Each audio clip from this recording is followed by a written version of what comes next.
जो हमने कल पढ़ा उसको थोड़ा रिवाइज करते हैं। हमने एक बात पढ़ी कल की क्लास में, एक बात पढ़ी थी कि जो नंबर सिस्टम उसमें संख्याएं जो है वो मूलतः दो प्रकार की होती है, एक वास्तविक और एक है अवास्तविक। वास्तविक संख्या को रियल नंबर कहेंगे, अवास्तविक संख्या को इमेजिनरी नंबर कहते हैं। वास्तविक संख्या में हमने पार्ट किए थे दो, परिमेय और अप्रिमेय, परिमेय और अप्रिमेय का। अब परिमेय को हमने विस्तृत पढ़ा कि परिमेय क्या होता है, परिमेय में क्या क्या शामिल है। परिमेय के अंदर आपकी प्राकृत संख्याएं भी होती है, पूर्ण संख्याएं भी होती हैं, पूर्णांक संख्याएं भी होती हैं, पूर्ण, पूर्णांक और प्राकृत संख्याएं। अब पूर्णांक में हमने पढ़ा कि इसमें एक तो जीरो से छोटी, जीरो से बड़ी, जीरो से बड़ी संख्या होती है वो धनात्मक पूर्णांक है, और जीरो से जो छोटी है वो ऋणात्मक पूर्णांक है।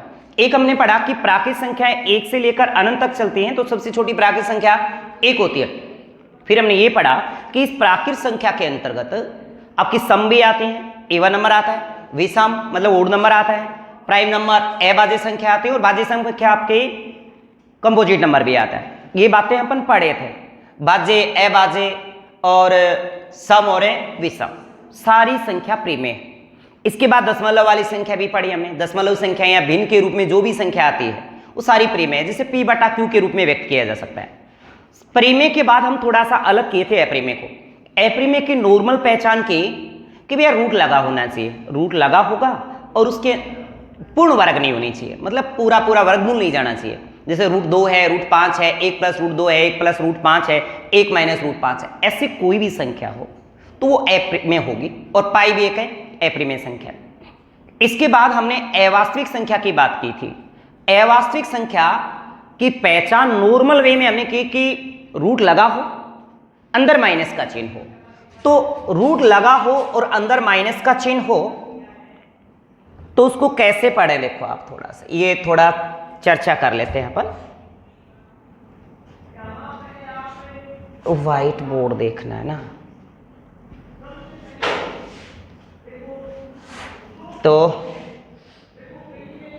बैकग्राउंड ये ले लेते हैं। देखो एक बात हम जो पढ़े थे कि जो अवास्तविक संख्या है उसकी पहचान पढ़े थे, और पहचान थी रूट लगा हो, अंदर माइनस की संख्या हो। इस माइनस को अब आइटा रूट 4 भी लिख सकते हैं। मेरी बात समझ रहे हो? जो माइनस की संख्याएं होती है ना अंदर रूट वाली, उसे ही आइटा के रूप में व्यक्त किया जा सकता है। तो मैंने कहा कि आइटा वाली संख्या या माइनस रूट वाली संख्या, माइनस हो और ऊपर रूट हो तो क्या होंगी, अवास्तविक होंगी। यही बात पड़ी थी। अगर किसी के आगे आइटा लगा है इसका मतलब ये संख्या ये है आपकी, ये और ये एक ही बात है, ये और ये एक ही बात है, ये अलग नहीं है। हमने अभाज्य संख्याएं पढ़ी, अभाज्य संख्या पढ़ के गए थे। अब थोड़ा सा उससे आगे पढ़ते देखिएगा। अभाज्य संख्या के बाद कुछ बेसिक, एक होता है जुड़वां अभाज्य। जुड़वां अभाज्य संख्या के युग्म पूछता है, कई दफा आपसे पूछ लेता है कि जुड़वां अभाज्य संख्या के युग्म बताइए। तो जुड़वां अभाज्य संख्या के युग्म होते हैं 8। कितने होते हैं? 8। अब आपके नॉलेज में ये होना चाहिए जुड़वां अभाज्य संख्या होती कौन सी है। क्या आपको अभाज्य संख्या याद है? जैसे 2 है, 3 है, 5, 7, 11, 13, 17, 19, 23, 29, 30, 41, 43, 47, 53, 59, 61, 67, 71, 73, 79, 83, 89, 97 सब याद है आपको? याद है ना? तो एक बार फिर बोल के बताओ। 2, 3, 11, 13, 17, 19, 23, 29, 31, 37, 41, 43, 47। फिर गाओ बताओ। 53, 59, 61, 67, 71, 79, 83, 89, 97। अगर आपको यह अभाज्य संख्याएं याद हैं तो जुड़वां अभाज्य संख्या के युग्म पहचाना बिल्कुल आसान हो जाएगा आपके लिए। क्यों? ऐसे दो अभाज्य संख्याएं जिनके बीच डिफरेंस 2 का हो, ओनली 2 का डिफरेंस हो, 2 का अंतर हो, वही जुड़वां अभाज्य संख्या का युग्म होता है। तो देखो पहले आपने क्या पढ़ी थी? 2, 3, 5, 7, 11, 13, 17, 19, 23, 29, 31, 37, 41, 43, 47, 53, 59, 61, 67, 71, 73, 79, 83, 89 और 97। अब देखिए दो इसके बीच अंतर है ना, दो का, तो एक जुड़वा है बाजी संख्या का युग्म बन गया 3 और 5, एक बन गया 5 और 7, एक बन गया 11 और 13, एक बन गया 17 और 19, 17 19, एक बन गया आपका 29 और 31, देख के बोलिएगा 29 और 31, फिर बन गया आपका 41 और 43, 41 43, फिर 59 और 61, एक 71 और 73, देखो हो गया क्या 8 हो गए। तो ऐसे देखो इनके बीच का अगर डिफरेंस देखें अपन, इनके बीच डिफरेंस कितना है, 2 का है। जिन दो अभाज्य संख्याओं के बीच का अंतर अगर 2 है तो जुड़वा अभाज्य संख्या का युग्म है। याद रहेगी बात। तो आपको क्या याद होना चाहिए, मुझे ये बताइए, अगर किसी को अभाज्य संख्या याद नहीं है क्या वो बता सकता है, क्या वो बता पाएगा, नहीं। इजी क्वेश्चन है पर नहीं बता पाएगा। तो कई दफा तो सीधा ही पूछ लेता है कि जुड़वा अभाज्य संख्या के युग्म कितने होते हैं, 8, या फिर प्रश्न में भी दे सकता है कि निम्न में से कौन सा जुड़वा अभाज्य संख्या का युग्म है, युग्म है, ऐसा भी कह सकता है। तो आपको पता होना चाहिए कि कौन कौन सी अभाज्य संख्या ऐसी है, क्योंकि याद होंगे तो आप दो का अंतर कर देंगे। तो जुड़वा अभाज्य संख्या वाली मुझे लगता है कि कोई आपको डाउट है नहीं है, शायद शायद नहीं है, ये श्योर नहीं है, चलो श्योर ही नहीं है, बिल्कुल श्योर ही आप ये आता नहीं है, आता है, चलो अच्छी बात है। इसके बाद देखिए नेक्स्ट जो बात आती है जुड़वा अभाज्य संख्या के बाद, एक आजकल जब आप एलसीएम का टॉपिक पढ़ेंगे, लोवेस्ट कॉमन मल्टीपल पढ़ेंगे या हाईएस्ट कॉमन फैक्टर एलसीएम पढ़ेंगे, तो वहां पे आपको एक जगह जरूरत पड़ेगी सह अभाज्य संख्या के, सह अभाज्य। अब तक मैंने जुड़वा अभाज्य संख्या की बात की, अब बात करें सह अभाज्य संख्या के युग्म कौन से होते हैं, कैसे पहचान करेंगे। सह अभाज्य संख्याओं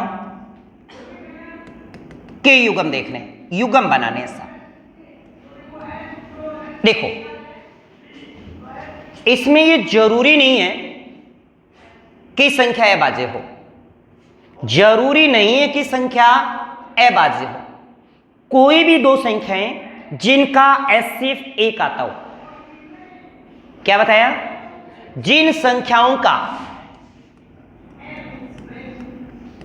जिन संख्याओं का एससीएफ हाईएस्ट कॉमन फैक्टर मतलब में से एक हो, यानी कॉमन नहीं होना चाहिए, कॉमन हो तो एक होना चाहिए, दूसरी संख्या उससे विभाजित नहीं होनी चाहिए, वो आपके सहभाज्य संख्या के युग्म बनेंगे। जैसे आप गिनती लिखते हो 1 2 एससीएफ एक है, 2 3 एससीएफ एक है, 4 5 एससीएफ एक है, 6 7 एससीएफ एक है, 9 10 एससीएफ एक है, 11 13 एससीएफ एक है, 10 9 एससीएफ एक है। मेरी बात समझ पा रहे हो? कहीं पर भी ऐसी कोई संख्या शर्त ये जरूरी नहीं है, देखो अभाज्य भी है पर ये तो अभाज्य नहीं है, ये तो अभाज्य नहीं है, 11 13 ठीक है अभाज्य, तो प्रत्येक अभाज्य संख्या, प्रत्येक अभाज्य संख्या के दो युग्म जो बनते हैं वो जुड़वा ये सहभाज्य संख्याएं होंगी, श्योर है। परंतु कभी भी दो सम संख्याएं, कभी भी दो सम संख्याएं सहभाज्य संख्या का युग्म में नहीं बन सकता। जैसे आपने 6 लिख दिया 10 लिख दिया, कट रहा है भाई, इसका मतलब ये नहीं है। मेरी बात समझ रहे हो? आपने लिखा 10 12 नहीं है ये, क्यों? क्योंकि कट रहा है 5 और 6, कटना नहीं चाहिए। कॉमन भाषा में बात करें, मारवाड़ी में बात करा तो संख्या का में कॉमन एक होना चाहिए, संख्या कोई संख्या से कटनी नहीं चाहिए, किसी से कटे नहीं गई तो वो क्या होगी, सहभाज्य संख्या के युग्म बनेंगे। बताओ कोई डाउट है किसी को? कोई डाउट नहीं। तो सहभाज्य संख्या के लिए जरूरी नहीं है कि संख्या सम हो, जरूरी नहीं है विषम हो, यानी हाँ ये जरूरी है कि एचसीएफ कितना होना चाहिए, 1 होना चाहिए। कोई डाउट? कोई डाउट है? नहीं है। इसका मतलब आपको गिनती आती है। कई बार बोलते हैं ना 1 तक, 1 से 100 तक गिनती आती है। आती है अब आपको? अब आप कह सकते हैं कि 1 से लेकर 100 तक गिनती आती है हमें, पर अभी तक पूरी गिनती सीखे नहीं है, बहुत सी बात सी बाकी है ना। कोई ये कहे ना कि मेरे को मैथ आती है, पहले बताओ उससे गिनती तो आती है क्या? आती है तो बता, जुड़वे बाजे संख्या कितने युग्म होते हैं? बता, संपूर्ण संख्याओं के युग्म कितने? संपूर्ण संख्या कौन सी होती है? रामानुज संख्याएं कौन सी होती है? तो ये बात समझ में आई। इसके बाद जो नेक्स्ट बात आएगी वो है संपूर्ण संख्या। ले भाई, वैसे तो अपने लिए तो सारी संख्या संपूर्ण है नहीं? ये कौन सी बात कह रहे हो कि संपूर्ण संख्या? ऐसी संख्या जिसके गुणनखंडों का योग मूल संख्या से दुगुना हो, और ऐसी संख्या 6 और 28 है। देखो बाद में डेफिनेशन लिखवाता हूं कैसे हैं 6 28। 6 के अंदर किन किन का भाग जा रहा है? 1 का, 2 का, 3 का, 6 का जाता है। इनको जोड़ें तो कितना आ रहा है? 12। ये 1 2 3 6 हैं, ये इस 6 के क्या हैं? गुणनखंड। इसे कहते हैं गुणनखंड, अपवर्तक, विभाजक। यानी किसी संख्या के गुणनखंडों का योग, क्या बोला? किसी संख्या के गुणनखंडों का योग मूल संख्या से क्या हो जाए? 2 गुना हो जाए, वही होती है आपकी संपूर्ण संख्या। क्या बोला है? किसी संख्या के गुणनखंडों का योग मूल संख्या से 2 गुना हो, वही होती है आपकी संपूर्ण संख्या। इसी प्रकार से देखिए 28 की अगर करें तो क्या 1 का भाग जाता है जी, फिर 2 का, फिर 4 का, फिर 7 का, फिर 14 का और फिर 28 का, जोड़ेंगे तो 56। इससे 2 गुना, इससे 2 गुना। तो क्या सीखे हम इससे? क्या सीख कर आए हो आप इसमें? कि किसी संख्या के गुणनखंडों का योग मूल संख्या से 2 गुना हो, मूल संख्या से 2 गुना हो, वही क्या होती है? आपकी संपूर्ण संख्या होती है। ये याद रखिएगा। क्या कहा है? संपूर्ण संख्या 2 होती है, 6 और 28। 6 के गुणनखंड करें, 6 के टुकड़े करें, और 6 के जब हम टुकड़े करके गए, यानी 6 के अंदर किन किन संख्याओं का भाग जाता है, तो वो आप देखें तो आपको पता चला कि भी 1 का जाता है, 2 का जाता है, 3 का जाता है, 6 का जाता है, और 1 2 3 6 का जाता है। इनको जोड़ें तो 12 आता है, और मूल संख्या से क्या है? 2 गुना है। इसी प्रकार से 28 का देखा आपने, 28 में 1 का भी जाएगा, 2 का भी जाएगा, 4 का, 7 का, 14 का और 28 का, जोड़ेंगे तो 56 आएगा। इसका मतलब मूल संख्या से 2 गुना है। कोई डाउट नहीं है, सीख गए। तो संपूर्ण संख्या 6 और 28। ओके, इसके बाद आता है बेटा नेक्स्ट जो बात करें अपन, बता देना अगर कोई बात नहीं समझ में आए और कहीं आपको पूछनी हो। अगर कोई बात पूछनी हो तो पूछना है, ऐसे नहीं बैठे रहना है जैसे कुछ दिखाई दे रहा हो। सुन गया? हाँ, ऐसे कोई नहीं बैठेगा। रात को दिखता है सपने में डर, है ना? ये एकदम बिल्कुल ऐसे ही बैठा, अंतर्मुखी नहीं बनना है साहब, अन्यथा क्लास में बैठे बैठे कहीं और चले जाओगे। किसी के घर वालों ने कोई सामान वामान तो नहीं मंगवाया, या मार्केट से कुछ आपको लेके तो नहीं जाना? क्योंकि मार्केट से लेके जाना हो तो भी समस्या आपको, क्योंकि यहीं पर खरीदारी कर रहे थे, यहीं पे बैठे बैठे कि 3 बजे चलांगा। दुकान भी फिक्स कर लेते, उस दुकान में जाएंगे, बड़े चिमटो ले रहे हैं, है ना? घर वाले पैसे देते हैं उस दिन सारे दिन मार्केट घूमता है दिमाग, तो इसलिए पैसे लेके मत आया करो क्लास में, ठीक है? पैसे लेकर मत आया करो, और आते हो तो घर वालों से कहो कि देखो मैं क्लास में रहना है मेरे को, क्योंकि बाद में मैं मार्केट में घूमता रहूँगा सारे दिन भर, इससे अच्छा है कि पैसे ही ना लेके आओ। इसके बाद देखिएगा नेक्स्ट जो बात पढ़े अपन वो अगली है रामानुज संख्या। कौन सी? रामानुज संख्या। देखो सीखेंगे बेटा क्या होता है रामानुज संख्या। एक बार लिखाता हूं फिर समझना इनको। जैसे मैंने 1729 लिखा, ये 1729 रामानुज संख्या है। अब आपको कैसे पता चला, क्या बताया रामानुजाचार्य ने?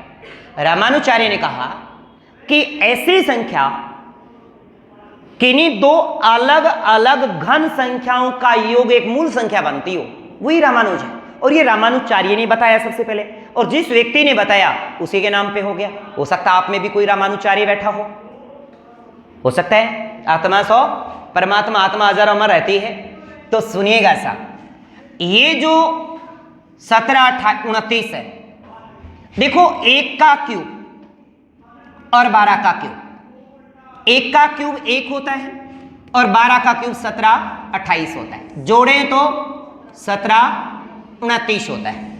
इसी प्रकार से 9 का क्यूब और 10 का क्यूब, 9 का क्यूब 729 और 10 का क्यूब 1000, जोड़े तो 1729 आता है। यही बात बताई रामानुजाचार्य ने कि अलग अलग दो घन संख्याओं का योग, एक जो संख्या आई है वही रामानुज संख्या कहलाई है साहब, उसे ही रामानुज संख्या कहा गया है। ओके, इसके बाद एक और लेते हैं 4104। 4104 ये किसका क्यूब है? किसका क्यूब? एक तो होता है 2 का क्यूब और एक 16 का क्यूब। देखो 2 का क्यूब होता है 8 और 16 का क्यूब होता है 40 से 96, जोड़े तो 4104। 4104 एक है इसमें नेक्स्ट जो 9 का और 15 का, 9 का क्यूब और 15 का क्यूब। 9 का क्यूब होता है 729 और 15 का क्यूब होता है 3375। अगर इनको जोड़ें तो 4104। इसका मतलब हमें ये नहीं करना है, ये तो हमने सीखने के लिए लिखा। रामानुज संख्या है 1729, 4104 और 13832। कौन सी? 13832। एक 13832, ये 2 का क्यूब और 24 का क्यूब। 2 का क्यूब 8 और 24 का क्यूब है 13824। फिर है 18 का क्यूब और 20 का क्यूब। 18 का क्यूब होता है 5832 और 20 का क्यूब होता है 8000, और जोड़ेंगे तो 13832 आता है। यही रामानुज संख्या है।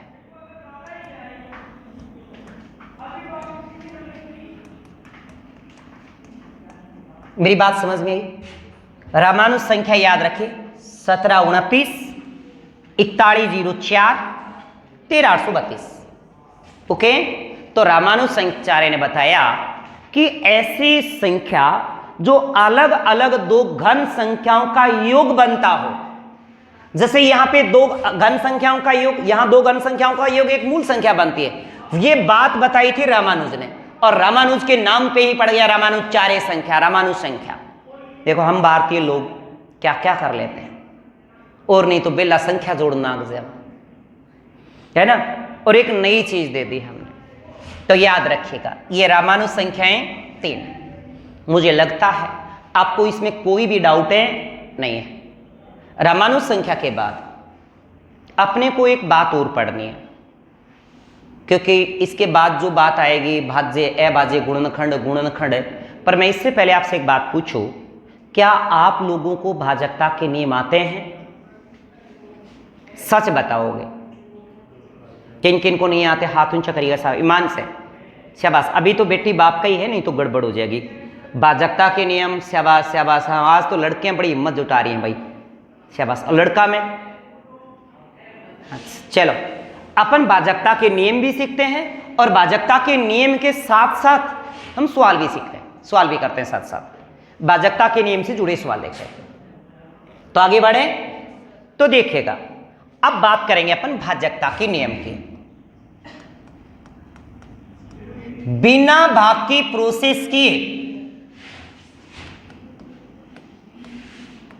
हमें जानने का प्रयास करना है कि इसमें भाग किसका जाएगा, इसमें भाग है किसका जाएगा। कई बार देखो आप लोगों के सामने एक समस्या आ पड़ती है, कई बार काउंट लिख लेते हो, कटती नहीं, सोचें तेरे को कहां से काटो। क्या समस्या आती है? झूठ मत बोलो, आती है। कई बार कहते हैं सवाल आ जाता है पर लास्ट प्रोसेस में आके रुक जाता है।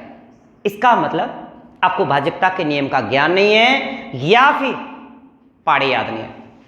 मैथ्स अगर सीखना हो 30 तक तो पहाड़े कंठस्थ हो, 60 तक वर्ग याद होने से, 30 तक घन याद होने से, उसके बाद बात करो अभाज्य संख्याएं याद होनी चाहिए। उसके बाद देखो मैथ आगा आगे अखे गिल्ला गिल्ला उगाना पगा गिल रोगा। सच है ये। अगर मैथ सीखना हो पहाड़े आने चाहिए, पहाड़े ही नहीं आएंगे तो बताओ संख्या कैसे काटेंगे। मान लो कि किसी संख्या 19 से डिवाइड करना, नीचे किसी के नीचे 19 आ गया, अब 19 का पहाड़ा आता होगा तो जल्दी से डिवाइड कर दोगे, अन्यथा फिर क्या करेंगे 19 को पहाड़ो बढ़ाऊंगा बराबर में जाके, है ना। 19 एकम 19, फिर बाद सोचांगा 19 को 5 को देख लिया तो 19 गुणा में 5, क्योंकि थाने विश्वास है 5 को पढ़ो तो 5 एकम 5 और 9 5 45, है ना। फिर 19 को करेंगे ना 5 से, तो 5 से करें तो 9 5 45 को 5 असल लगी 4 5 एकम 5, फिर कैलकुलेटर का में लेगा 5 6 7 8 9 तो 95, इन्हें देखो कि 96 है, 5 बार भाग गए। ये प्रोसेस करते हो तो एग्जाम में स्पीड नहीं बढ़ेगी, क्योंकि एग्जाम में वही जीतता है जिसकी स्पीड होती है। और मैथ्स में स्पीड बढ़ाने के लिए कोई स्पीडोमीटर की जरूरत नहीं है, सिर्फ पहाड़े आने से स्क्वायर और क्यूब याद होना चाहिए, स्क्वायर और क्यूब याद होना चाहिए, अभाज्य संख्याओं का नॉलेज होना चाहिए, टूटे फूटे भाजकता के नियम आने चाहिए। ठीक है, अब देखो भाजकता के नियम पे बात करते हैं। तो उम्मीद है कि जो बातें मैंने कही आपको ये बात दिल पे लगी होगी, है कि भैया 30 तक पहाड़े, ये दिल पे लगने वाली बात नहीं है क्या? 30 तक पहाड़े याद है? मैंने एक दिन आपको 27 तक तो मैंने पहाड़े आपको याद करवा दिए थे। करवाए थे कि नहीं करवाए थे? पुराने को तो करवा दिए थे, नए को पता नहीं हैं। करवाए थे भाई 30 तक, 60 तक वर्ग भी याद करवाए थे मैंने, 60 तक वर्ग याद करवाए, 30 तक मैंने घन याद करवाए थे। जो नहीं किए हैं ना वो याद कर ले। तो भाजकता के नियम में सबसे पहले 2 का नियम लेते हैं। 2 का नियम, एक बड़ा 2 का नियम की बात करें, कैसे पता चले? संख्या देखते ही पता चल जाए कि 2 का भाग जाएगा, तो संख्या का इकाई अंक देखना है। इकाई अंक क्या होना चाहिए? 0 2 4 6 8 हो। इसकी पहचान करनी है सिर्फ इकाई अंक से। इकाई अंक क्या होना चाहिए? 0 2 4 6 8। अगर किसी संख्या का इकाई अंक 0 2 4 6 8 है तो उस संख्या में 2 का भाग जाएगा, कोई भाग की प्रोसेस देने की जरूरत नहीं है, सीधा 2 से काट दो। आगे बात समझ में। इसके बाद है 3 का नियम। 3 का नियम, किसी संख्या को 3 से डिवाइड करना है तो 3 के नियम में आपके पास जो संख्या होगी, संख्या के अंकों को अपने कैलकुलेटर को यूज करते हुए, कैलकुलेटर समझ रहे हो? हाँ, ये जो खास करके लड़कियां तो यही चलता है, लड़के थोड़े से अपने परम मस्तिष्क को काम में लेंगे, थोड़ा डायरेक्ट जोड़ लेंगे, है ना।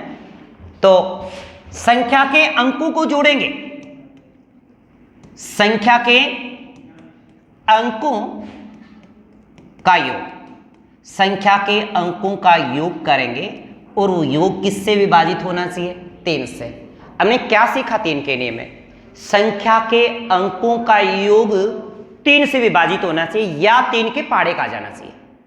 ठीक है। जैसे एग्जाम्पल के तौर पे लिखो, 9 और 8 है, बोलो 9 और 8 है, 17 और 3, 20 और 4 है, 20 और 4 है, 24 और 3 है। देखो क्या भाग जा रहा है, कई तो सोच रहे 3 से जाएगा ना, ये 3 का कोई फंडा नहीं है। अंक जोड़िए, 9 प्लस 8 प्लस 3 प्लस 4 प्लस 3 कितना हुआ? 27। क्या 27 3 के पाड़े में आता है? कितना तिया? 9 थे। कितना तिया स्थाई? कितना तिया स्थाई? 9 तिया स्थाई। तो 9 को भाग जा रहे 3 को, इसका मतलब ये संख्या 3 से विभाजित होगी। अगर कोई संख्या दिखे कि भैया 3 का भाग देना है, तो 8 9 17, 17 3 20, 20 4 24, 24 3 27, 27 तो मतलब 27 3 के पाड़े में आता है, 3 का भाग इसमें जाएगा। तो मुझे लगता है कि 3 का भाग देखने की जरूरत अब आपको नहीं पड़ेगी। अपने कैलकुलेटर को यूज करिएगा और खास करके पेपर से पहले दिन रिचार्ज कर लिए, तावड़े में रख लिए, है ना, सौर ऊर्जा से रिचार्ज होता होगा शायद ये। तो 9 8 17 17 3 20, 20 और 7 है 27। अब अंकों का योग 27 हो रहा है, तो इसका मतलब 27 में 3 का भाग जा रहा है। कहने का मतलब या तो अंकों का योग 3 के पाड़े का आ जाए या 3 से विभाजित हो जाए। भाई 30 का पाड़ा बाद में अभी 33 भी आ जाए, 36 भी आ जाए, तो न्यू कहूँ 3 का पाड़ा में तो 36 को नहीं आया गुरु जी, थे तो न्यू कहीं ही 3 का पाड़ा में आ जाने चाहिए, तो गुरु जी 36 आ गई, तो 3 को भाग जा रहे हो नहीं, 3 एकम 3 3 दूनी 6, तो भाग जा रहा है उसमें। तो देखिए अब इससे ऐसा क्वेश्चन क्या बनेगा, 3 के नियम से क्वेश्चन भी बनेगा, लुप्त अंक पूछेगा कि निम्न संख्या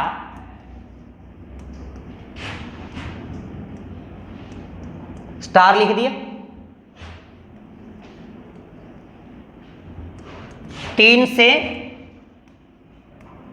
पूर्णतः विभाजित है, तो लुप्त अंक होगा। ऐसे पर्सन होंगे। देखो कहने का मतलब आपको इस प्रकार से कई दफा पर्सन, नॉर्मल पेपर जो होते हैं उसमें पर्सन ऐसा पूछ लिया जाता है कि भैया एक कोई संख्या है, ये 3 से विभाजित है, और तो इसका लुप्त अंक क्या होगा, यहां पे कौन सा अंक आएगा।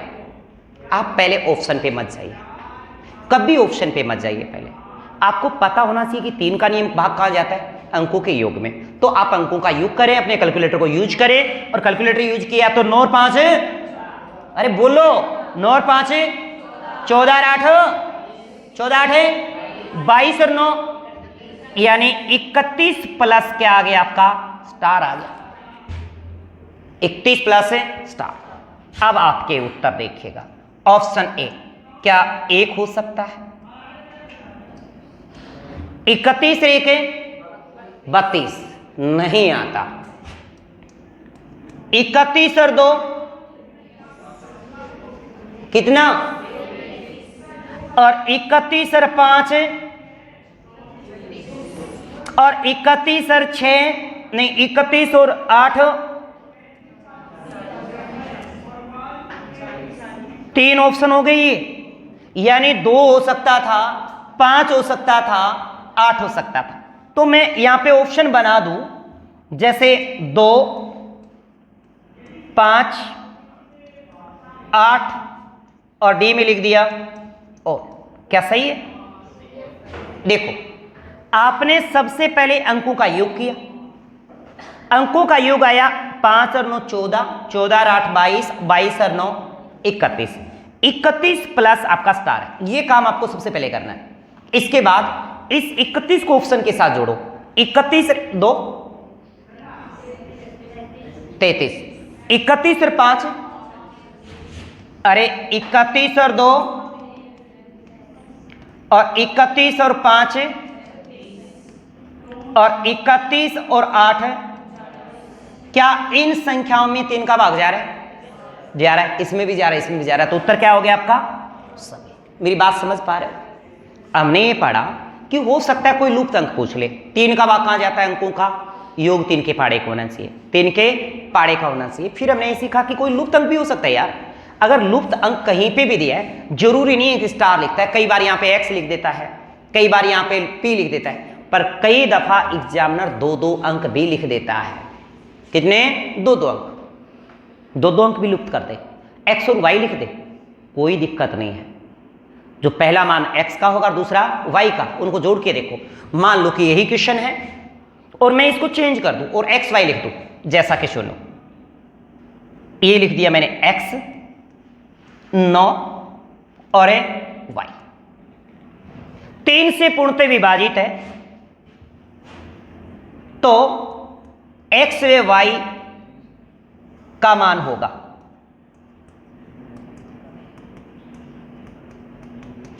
अब ऑप्शन में दो दो मिलेंगे आपको।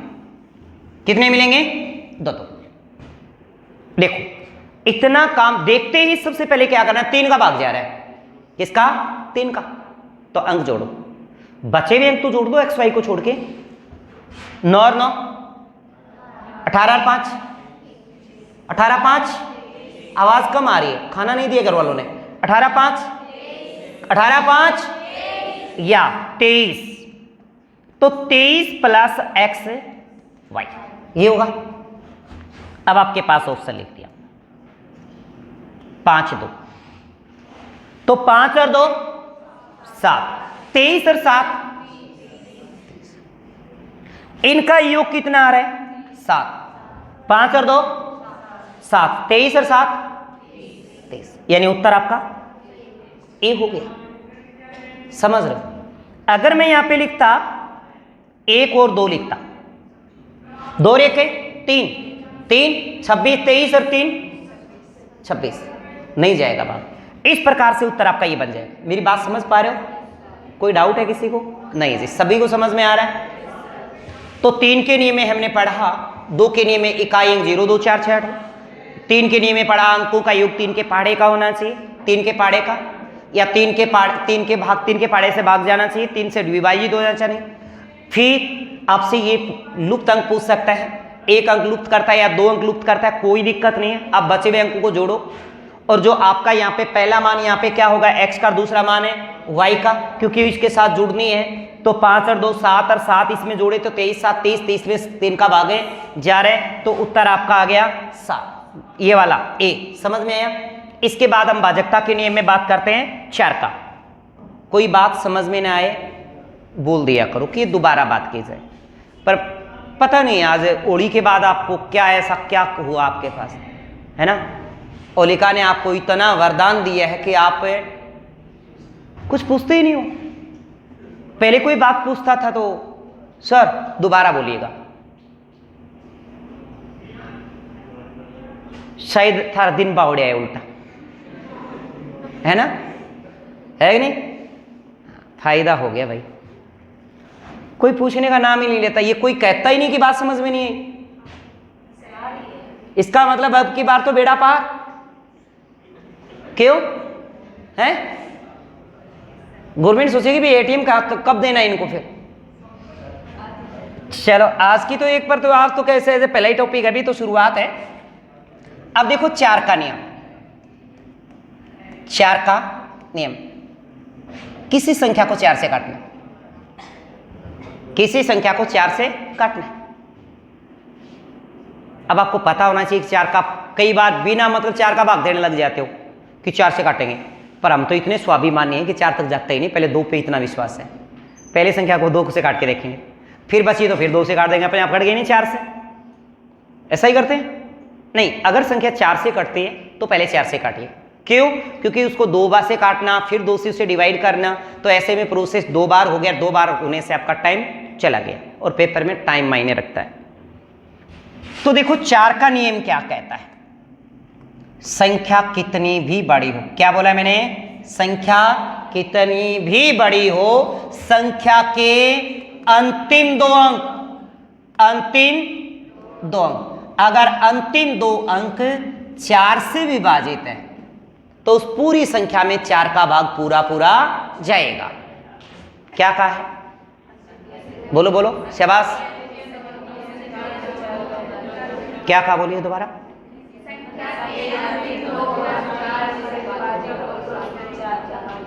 बड़े अच्छे बोलते हो आप लोग। संख्या के अंतिम 2 अंक, संख्या के अंतिम 2 अंक अगर 4 से विभाजित हैं तो उस संख्या में 4 का भाग पूरा पूरा जाएगा। शाबाश, थोड़ा आवाज कम आ रही है आपकी, हाँ जोश में आओ थोड़े से। तो देखिए अभी इससे क्वेश्चन बना लेते हैं, बिना भाग दिए उत्तर बताना। निम्न में से कौन सी संख्या 4 से विभाजित नहीं है? 4 से विभाजित नहीं है। चलो है क्या? अच्छा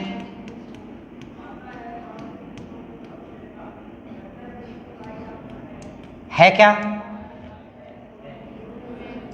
इतना टाइम लगाओगे? है क्या? भाग जा रहा है क्या इसमें? है? अच्छा भाग जा रहा है क्या 4 का? अब कह दो कि अगली लिखोगे तो गलत लिखोगे।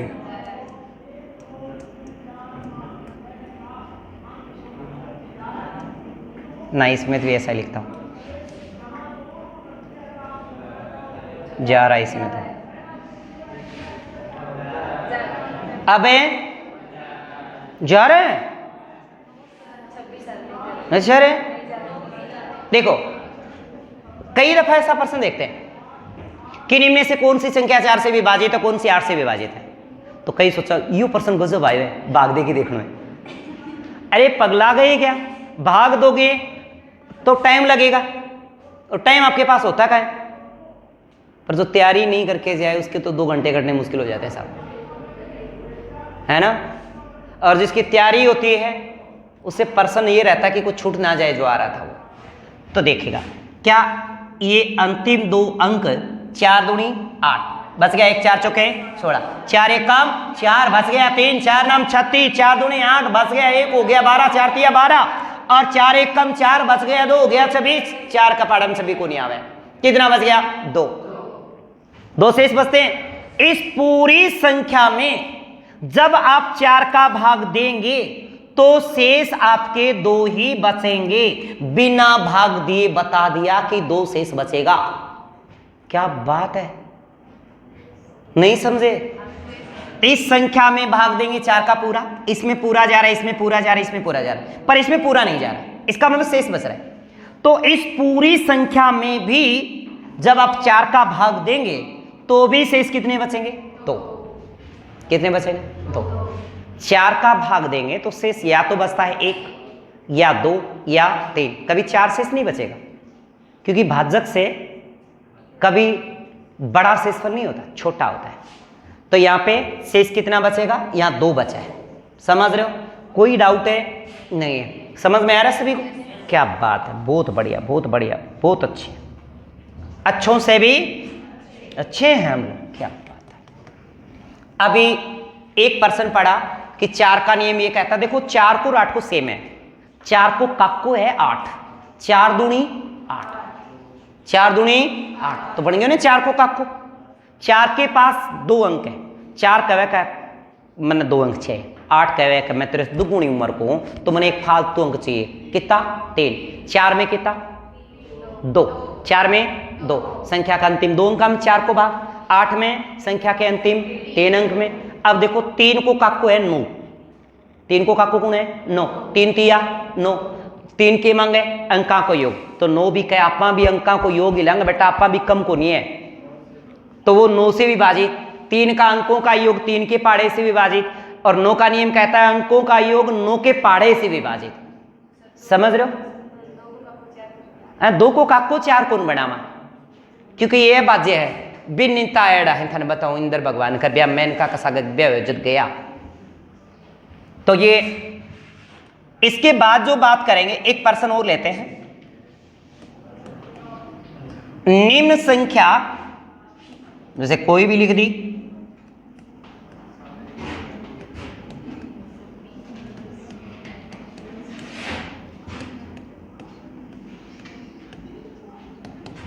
पूर्णतः विभाजित है तो लुप्त अंक होगा। ये अब देखो बेटा, ये वाला उत्तर देखें, क्या भाग पूरा जा रहा है? 4 का नियम तो ये कहता कि अंतिम 2 अंक चाहिए।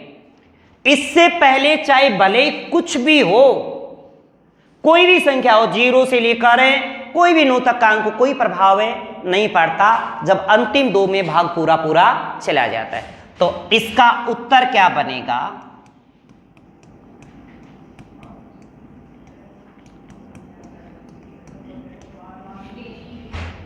यहां कोई भी अंक होता, 0 से लेकर कोई भी अंक होता,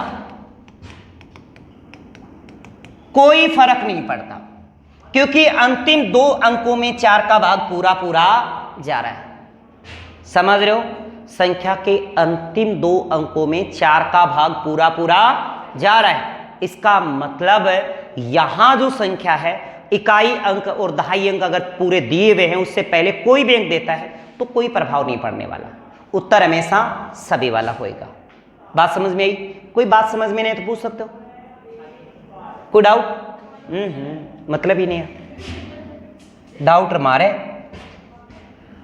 पेपर में हो तो बेरो को नहीं, आज तो है को नहीं, है ना? क्यों नहीं हो? आज तो दिक्कत है नहीं, कल का किसी ने देखा नहीं। देखो ये संख्या है तो लुप्त अंक होगा, लुप्त अंक होगा। चलो लिख दिया, चलो लिख दिया, चलो लिख दिया।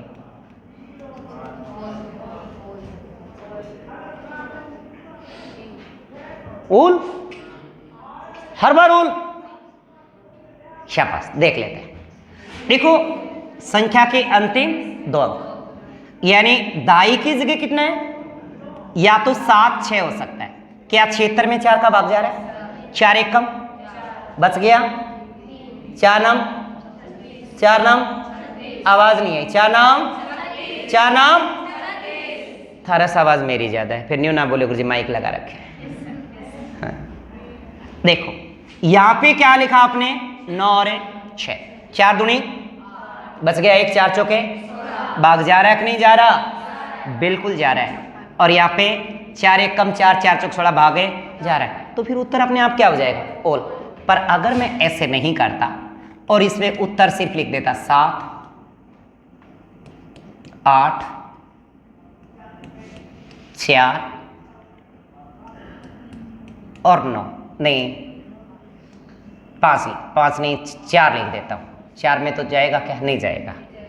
ये 4 तो है, 3 लिख देता हूं। 3 में तो जाएगा 2 लिख देते हैं। अब देखो उत्तर क्या है? Option A. क्यों? क्योंकि संख्या बनी 76, संख्या बनी 82 नहीं 86 और संख्या बनी 46 और संख्या बनी 26। तो ये संख्या है 4 से विभाजित है। बात समझ में आ रही? क्या पढ़े हम कि संख्या के अंतिम 2 अंक में 4 का भाग जाना चाहिए। फिर इसके बाद ये पूछता है कि कौन सी संख्या 4 से विभाजित है, कौन सी संख्या 4 से विभाजित नहीं है। फिर पूछता है लुप्त अंक। लुप्त अंक अगर 2 अंकों से पहले है तो सभी वाला उत्तर, पर उसके बाद हो सकता है इकाई वाले अंक हो या फिर दहाई वाले अंक की जगह लुप्त अंक हो सकता है यहां पे लुप्त होता। सोचो कि यहां अंक लुप्त न हो करके और इकाई की जगह लुप्त होता। किसकी जगह? इकाई। पहले परसेंट उतार लिया था आपने? नहीं उतारा था। कब उतारोगे? घर पे उतारोगे?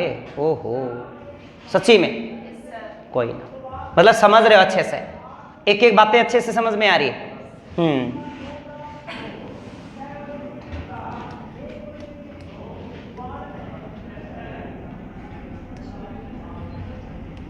यहां पे लिख देता हूं। 4 से पूर्णतः विभाजित है, तो बताना है कि लुप्त अंक क्या होगा। देखते हैं।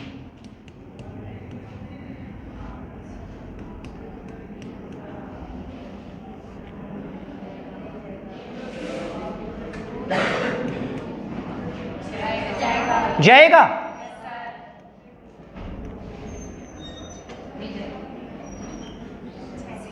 क्यों? क्योंकि ये इकाई वाले अंक पे है और 2 अंक होने से, तो 7 और 5 नहीं जा रहा, 7 और 9 नहीं जा रहा, 7 और 6 4 का भाग जा रहा है, और 7 और 4 भाग नहीं जा रहा। आगे बात सुनो, ये था 4 का नियम। अब आते हैं 5 के नियम पे। तो जब अपन काउंट करें मैथ्स में, तो काउंट स्पीड फास्ट होनी चाहिए आपकी। जब मैं क्वेश्चन लिखाऊंगा तो लिखाते ही आप क्या दे देंगे जल्दी से आंसर, क्योंकि ये बहाना नहीं चलेगा कि गुरुजी उत्तर आ रहे हो को नहीं है, संख्या काट कौन रही गुरुजी मारस, संख्या काट नहीं आनी चाहिए। पाड़े सबको याद होने चाहिए, करने भी पानी पीऊंतिया ने या छोरो पानी पीऊंता पूछ लियो, हाँ सुना रहा 19 को पाड़ो सुना, पानी भी कौन पीने दूंगा पहले बता दी, कभी नहीं सोचो जाके मटका करने जाके खड़े हो जाएगा पानी पीवा, और उठे मैं आ गई और मैं बोल दी हाँ सुना ही रहे 21 को पढ़ो बोलिए, 23 को पढ़ो बोल, सुन गए ने पानी भी कौन पीने देंगे ढंग से, मुझे पानी पिला, क्यों पिले भाई, पहले पानी सुना बाद में पिए पानी, अगर पाड़ो नहीं सुनाए हो तो फिर डांट फटकार। इसके बाद देखिएगा नेक्स्ट जो बात है, 5 का नियम क्या कहता है। 5 का नियम, बड़ा समझदार व्यक्ति है 5, ये कहता है ज्यादा नहीं चाहिए सब, हम तो 5 दाया 50 कहलाते हैं, क्या कहलाते हैं 5 दाया 50 सब, या तो मैं 5 की जगह 5 आ जाऊं, कह तो मैं सग्गी आ जाऊं, और कह में लो भाई लो 0 आ जाऊं। इकाई अंक 2 ही दिखने चाहिए, इकाई अंक क्या हो 2 नहीं, वैसे इकाई अंक 2 का मतलब है 0 और 5, इकाई अंक 0 और 5 हो, पर यह निश्चित है कि इकाई अंक ओनली 5 हो ना तो 5 का ही भाग जाता है। इकाई अंक अगर ओनली 5 है तो 5 का भाग जाएगा, ओनली 5 का, परंतु 10 है ना 0 है ना, अगर किसी का इकाई अंक 0 है तो उस संख्या में 2 का भी भाग जाएगा, उसमें 5 का भी भाग जाएगा, और उसमें 10 का भी भाग जाएगा। कई बार नहीं लिखते क्या आप लोग ऐसे 0 ते 0 काटो, कहीं काटो भाई, बोलते ही नहीं अपन 0 से काटो 0, करते नहीं, कैसे काट दिया, क्योंकि आपने 10 का भाग दे दिया तब काट दिया, करते ही नहीं करते ऐसे। तो इसका मतलब इकाई अंक 0 5 हो तो 5 का भाग जाएगा, परंतु 0 हो ना इकाई अंक तो 2 का भी भाग जाएगा, 5 का भी जाएगा और 10 का भी जाएगा। इससे कभी लुप्त अंक वाला कभी प्रश्न नहीं पूछा जाएगा। इकाई अंक अगर कभी लुप्त अंक पूछता भी है तो हमेशा उत्तर 5 होएगा इकाई के ऊपर, इससे पहले कोई भी अंक को कोई प्रभाव नहीं पड़ता।